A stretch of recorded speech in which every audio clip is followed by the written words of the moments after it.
하나님 말씀 신약성경 사도행전 5장 17절에서 32절까지 말씀 보십니다. 할렐루야. 네, 고난주간 부활절 새벽에 나오신 여러분들을 주님의 이름으로 환영하고 축복합니다. 고난주간 부활절 새벽 기도를 하는 것이 새벽기도 아니고 기도를 하는 것이 다시 한번 우리가 늘 얘기하지만 십자가에 죽으신 예수 그리스도 앞에서 쭉 계속 설교해 왔으니까 우리를 사랑하셔서 약속하신 대로 우리를 위해 모든 것을 다 쏟으신 주님으로 말미암아 우리가 생명을 얻었죠. 죄 용서함 받고 생명을 얻었어요. 그리고 새 생명 가운데 살 수 있도록 이끌어 주셨죠. 뿐만 아니라 주님은 약속하신 대로 다시 살아나셔서 우리에게 부활과 영생의 분명한 소망을 보여주셨고, 뿐만 아니라 그 부활하신 주님이 어제 말씀 세상 끝날까지 항상 믿는 사람과 함께 하겠다고 말씀해 주셨어요.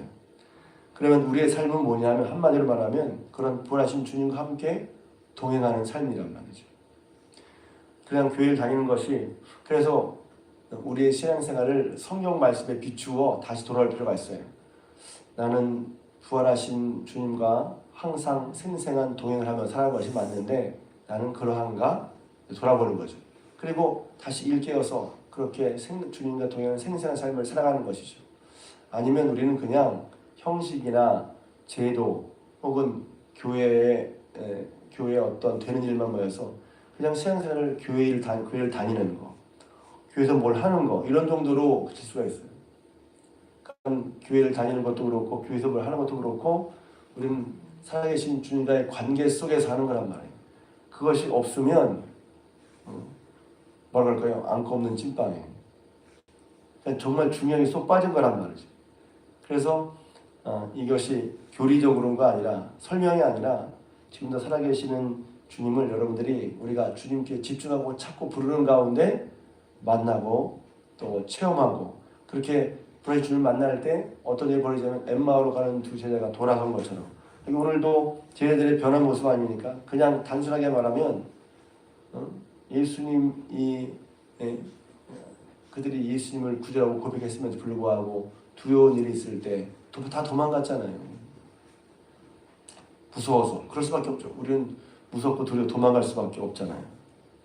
그런데 부활의 주님을 만나고 성령 충만한 다음에 이들이 어떻게 됐죠? 여기 보면 오늘도 대제사장과 사두개인들이 제자들을 많은 사람이 따르는 걸 보고 시기가 나서 그들 옥에 가두었단 말이에요. 다른 게 아니야. 예수 믿는 게 다른 게 아니라 옥에 가두었어. 그러니까 천사가 와서는 그 사람들을 새벽에 옥에서 풀어줍니다. 놀라운 기적이죠. 그런데 풀어놔서 그러니까 야, 너 빨리 잘 먹고 잘 살아라, 이거에서 풀어준 게 아니란 말이지. 넌 가서 오늘 말씀은 생명의 말씀을 다 백성에게 말하라. 이 생명의 말씀, 우리가 그냥 괜찮게 쉽지만 이 생명의 말씀, 그러니까 생명의 말씀이 그들에게 있었고 하나님은 그들이 생명의 말씀을 전하는 자로서 그렇게 하도록 기적을 베풀어 주신 거란 말이죠. 그러니까 그들은 그 말씀을 듣고 야, 얼른 가서 무서우니까 얼른 가서 도망가자, 이게 아니라 그런 가운데 하나님의 말씀을 순종해서 다시 성전에 들어가서 사람들에게 새벽부터 복음을 전하기 시작했어요. 예배 드리는 거 무슨 새벽에 가요? 뭐 새벽부터 시작해요? 이렇게 이런 상황 가운데 이거 할 수 있어요? 그런 게 아니라 하나님의 말씀에 순종해서 새벽부터 가서 생명의 말씀을 전했단 말이에요. 하나님께서 하시고자 하는 거죠. 생명을 안 우리들이, 생명을 안 사람들이 생명의 말씀을 전하도록 하는 거란 말이죠. 그것을 위해 하나님께서 그들을 옥에 갇힌 그들을 신비한 방법으로 풀어주셨어요. 그런데 한편 이제 그들이 옥에 있을 거라고 생각하고 찾아간 대제사장들이 자기 이제 부하들을 불러서 데려오라고 했는데 보니까 없는 거예요, 아무도. 그러니까 어떤 사람 가지고 옥에 갇혀진 사람들이 밖에 나와서 성전에서 사람들을 가르칩니다. 그러니까 그 소식을 듣고 얼른 또 사람을 보내. 그러니까 사람들이 성전에서 베드로와 제자들의 사도들의 얘기를 들으니까 함부로 할 수 없었던 거죠. 그래서 와서 보고합니다. 저희가 갔는데 그 사람 함부로 끌어올 수가 없어요. 그래가지고 그들을 이제 강제로 하지 못하고 잘 데리고 왔어요. 데리고 온 다음에 이제 서슬이 시펄해서 말해요. 도대체 너 이거 왜 그러는 거야? 했을 때 예수님의 이름을 말하지 말라고 그렇게 하지 마. 예수님의 이름을 말하지 마라. 일종의 위협이잖아요. 삶을 살면서 혹은 직장에서 삶을 살면서 누가 예수님을 제대로 믿지 말라고 예배 드리지 말라고 위협한단 말이죠. 다 그런 게 아니지만 그런 위협이 신앙의 위협을 받을 때가 있어요. 신앙의 도전을 받을 때가 있단 말입니다. 없어요? 신앙 도전을 받을 때가 있단 말이죠. 그래서 신앙은 어떤 면에서 신앙은 도전 속에서 증거되는 거예요. 내 삶에 어떤 위험이 있고 내 삶에 어떤 힘든 일이 있고 그 신앙의 우리 예수 믿는 우리 믿음의 어떤 도전, 우리 믿음을 공격한다고 볼 수 있고 도전하는 거란 말이죠. 그러니까 이전에 예수님의 제자들이 예수님을 따를 때 그 예수님을 잡으러 온 사람들도 예수님과 신앙에 대한 공격이라고 볼 수 있는 거예요. 도전이라고 볼 수 있단 말이죠. 왜 예수님이 편하게 좀 믿게 하지? 왜냐하면 세상은 우리가 믿음으로 사는 것을 시기한단 말이죠. 세상이라고 하시면 한마디로 사단은 우리가 예수 믿고 구원받는 것을 원치 않아요. 그러니까 우리의 믿음과 신앙을 공격해요. 어떤 면에서 그래서 제자훈련 하신 분들을 배웠죠. 어떤 면에서 시험은 우리가 예수를 믿고 있구나라는 반증이기도 해요. 예수를 제대로 믿지 않는 사람에게는 어떤 면에서 시험도 없어. 어떤 면에서 그렇습니다. 그러니까 예수를 온전히 믿고 따르는 사람에게 시험이 있어. 믿음의 도전이 있단 말이죠. 그랬을 때 어떻게 이깁니까? 놀라운 얘기죠. 29절에 보면 베드로와 사도들이 그 말을 듣고 이렇게 말하죠. 우리가 당신들의 말, 사람의 말보다 하나님께 말씀에 순종하는 게 맞다. 놀라운 고백이죠. 사람의 말을 듣고 하는 게 아니라 우리는 하나님의 말씀에 순종하는 게 하나님께 순종하는 것이 맞다. 우리는 보고 들은 것을 다른 때문에 우리는 보고 들은 것을 말하지 않을 수 없다. 그러면서 뭐라고 고백하죠? 30절 너희가 남에 달아 죽인 예수를 우리 조상의 하나님이 살리시고 하나님이 그를 임금과 구주로 삼으셨느니라. 이것이 그런 상황 가운데 예수님에 대한 고백이란 말이죠. 그래서 한마디로 이게 간증인 거예요. 이것이 자기의 고백이고 간증이란 말이에요. 하나님께서 너희가 죽인 예수를 하나님이 다시 살리시고 또 그 예수님이 오른손으로 주님을 높이사 임금과 구주가 되게 하셨다.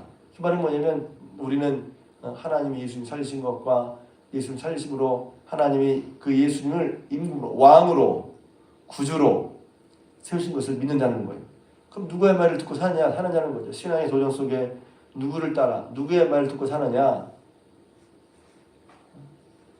여기 보면 하나님께 순종하는 것 그리고 그분이 예수를 살리시고 뿐만 아니라 살리신 예수님이 왕과 구주가 되신 우리는 그런 그 고백을 따라 산다는 것이죠. 그러면서 오늘 말씀에 이제 하고 싶은 말씀은 그럼 그렇게 주님과 동행하며 살아가는 삶은 어떤 삶이냐? 한마디로 말하면 증인의 삶이란 말이야. 32절. 우리는 이 일의 증인이요. 이 일의 증인이요. 그래서 부활을 경험한 사람 혹은 예수 믿는 사람은 예수님의 증인이라고 할 수도 있겠고 또 예수님의 부활하신 증인이라고 할 수 있단 말이에요. 증인이라는 것은 보통 법적 용어잖아요. 본 게 있는 사람이 증인이에요. 본 게 있고 경험한 게 있어야 증인이 되는 거예요. 보지 못한 사람은 증인이 못 돼요. 그런데 베드로와 사도들은 분명히 얘기했어요. 우리는 이 일의 증인이다. 그리고 성경을 보신 분들은 누가복음 24장에 보면 예수님께서 다시 살아나셔서 제자들에게 말씀을 통해 깨닫게 하신 다음에 뭐라고 말씀하시냐면 너희는 이 모든 일의 증인이다 그랬어요. 사도들에게 너희는 이 모든 일의 증인이라. 그래서 예수님을 믿고 예수님을 알고 예수님의 부활을 믿는 사람들은 예수님의 증인 또 예수 그리스도의 부활의 증인이라는 말이죠. 그냥 증인이 아니라 증인은 본 게 있기 때문에 그 보고 경험한 것과 자기를 떼어서 생각할 수가 없는 거예요. 우리의 삶은 예수님과 떼어서 생각할 수가 없는 거예요. 우리의 삶은 예수님의 부활과 떼어서 따로따로 생각할 수가 없는 거예요. 자칫하면 우리는 자칫이 아니라 교회에서 말하는 예수 믿고 부활하고 하는 거랑 내 삶이랑 별개인 것 같은 별개야, 별개. 따로따로야. 그건 그거고 이건 이게 살아. 그럼 관계가 없는 걸까요? 예수 믿는 것과 우리의 삶은 일상 삶은 관계가 없는 것 같단 말이에요. 관계가 없는 걸까요? 뗄래야 뗄 수 없단 말이에요. 우리는 어디 가나 부활하신 주님을 예수님을 부활하신 주님을 우리가 믿었다면 우리는 어디 가나 예수의 증인, 예수 그리스도 부활의 증인이란 말이죠. 그게 주님과 동행한다는 것이기도 하고 그럴 때 주님이 항상 우리와 함께 하신다. 왜 그러죠? 왜 그렇게 든든하죠? 어제 드린 말씀처럼 하늘과 땅의 모든 권세를 주님께 주셨단 말이에요. 하나님께서 하늘과 땅의 모든 것을 예수께 주셨어. 그러니까 그런 예수님의 부활하심, 그런 예수님의 권세와 능력을 알고 인정하고 그런 예수님이 부활하심으로 그런 권세와 능력을 받으신 걸 아는 우리는 언제 어디서나 누구에게나 어느 앞에서나 그런 하나님께 순종하며 증인으로 사는 삶이 맞다는 것이죠. 이것을 그냥 단순하게 전도하십시오. 그런 것보다 훨씬 더 넓고 깊은 차원이에요. 우리 삶에 예수님을 믿는 믿음과 또 예수 그리스도의 부활이 내 삶에 연관되지 않은 부분이 어떤 것도 없다는 걸 말하는 거예요. 그렇지 않으면 우리는 부활을 믿는데 사는 건 그냥 부활하신 주님과 상관없이 따로 할 수 있단 말이에요. 그럼 신앙생활이 이중적이 되는 거예요. 나도 모르게. 그러니까 살아계신 하늘 땅의 모든 곳을 가신 예수님이 함께한다는 삶을 누리지 못한다 할까요? 혹은 깨닫지 못한다 할까요? 그 예수를 믿는 믿음을 가졌는데 삶의 그 믿음이 아무런 역할이나 효과나 효력이나 그것이 드러나지 않나? 나타나지 않거나 왜 그렇지? 가는 곳마다 예수 그리스도의 증인인 것을 그리스도와 함께 사는 것을 인정하고 고백하고 그 주님과 함께 사는 삶인데 그것은 마치 교회에서만 말해 머리로만 말해 실제 삶의 문제에 있어서는 그것이 예수님과 상관없는 것처럼 산단 말이죠. 살 수도 있단 말이죠.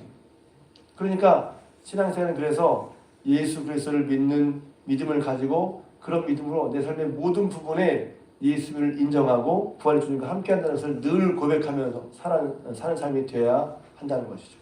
성경이 말하고 있는 거란 말이에요. 저도 그랬어요. 제가 이제 30주년 간증을 쓰면서 저도 다시 제 삶을 돌아봐요. 그러면 제가 이미 제 설계에 묻어놨지만 예수를 처음 믿고 하나님을 체험했을 때 하나님 지금 믿었어요. 지금도 마찬가지예요. 그때 하나님 정말 계시구나.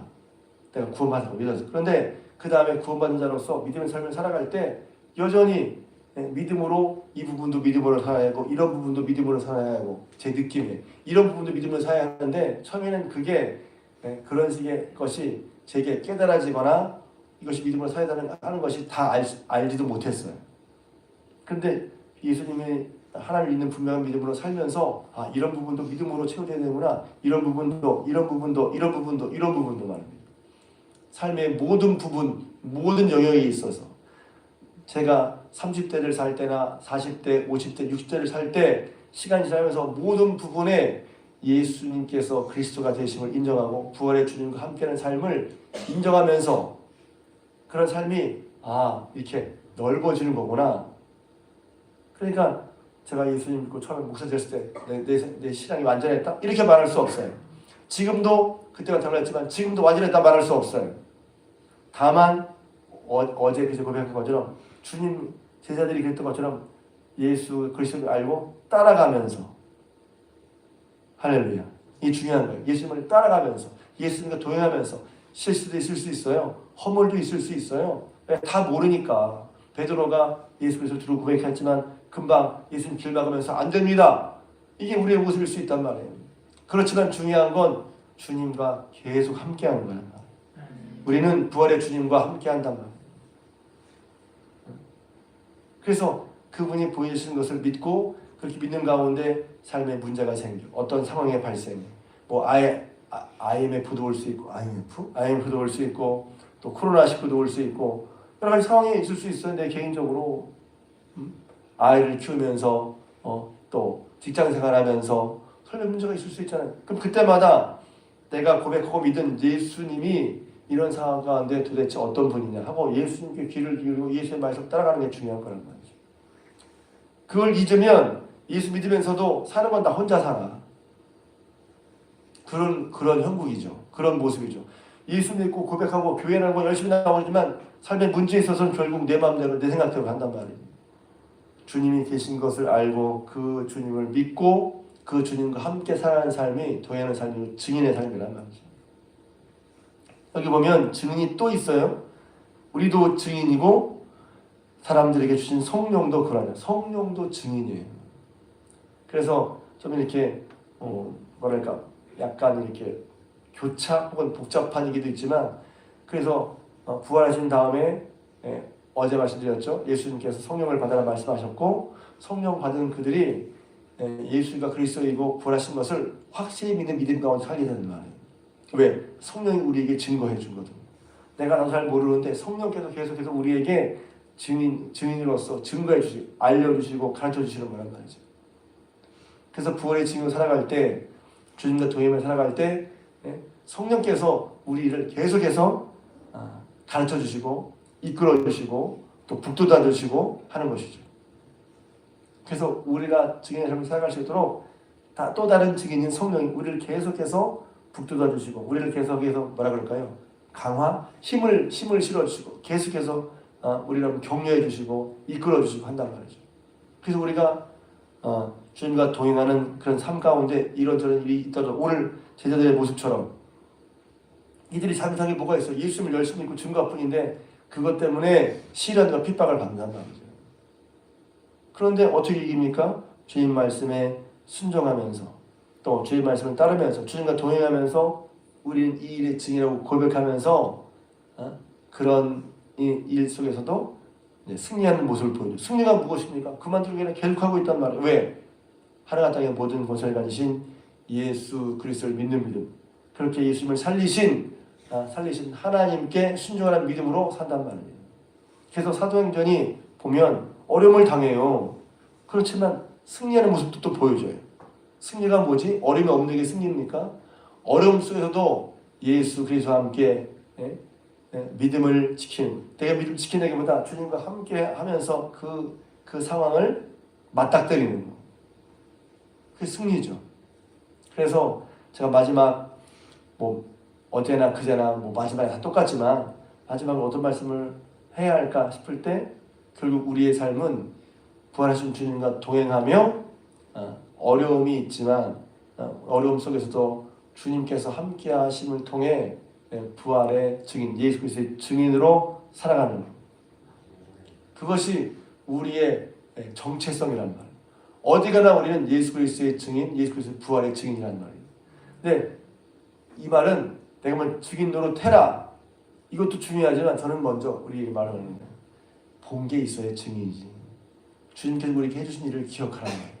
우리를 위해 십자가에 죽으신 거 약속하신 대로. 그래서 십자가 때문에 우리가 새 생명을 얻은 거 주님께서 몸을 깨뜨려 다 우리를 위해 주신 거. 우리는 그런 생명을 얻은 거, 구원받은 거, 새 생명 속에 살게 된 거, 십자가의 능력, 우리 힘으로 죄와 사망을 벗어나게 하신 거 뿐만 아니라 우리에게 부활의 소망이 되신 거, 그 부활의 우리와 함께 하시는 거, 그것을 우리에게 우리 삶에 장착하고 그것을 장착하고 그렇게 주님과 동행하며 증인으로 사는 것이 우리 삶의 모습이라는 것이 이것을 놓치지 말아야 한다는 거예요. 놓치지 않기 위해서 기도하는 거예요. 그래서 제가 그 말을 기억했죠. 놓치지 않는 것은 우리의 신앙의 어떤 온도를 늘 이런 상태로 유지하는 거라고 그랬어요. 신앙의 온도가 오르락 내리락 하는 게 아니라 늘 같은 상태로 있을 때 그게 건강한 거라고 그랬죠. 다시 한번 저희 여러분들이 부활하신 주님의 증인으로서 복되게 살아가신 저 여러분 되시기를 주님의 이름으로 부탁을 드립니다.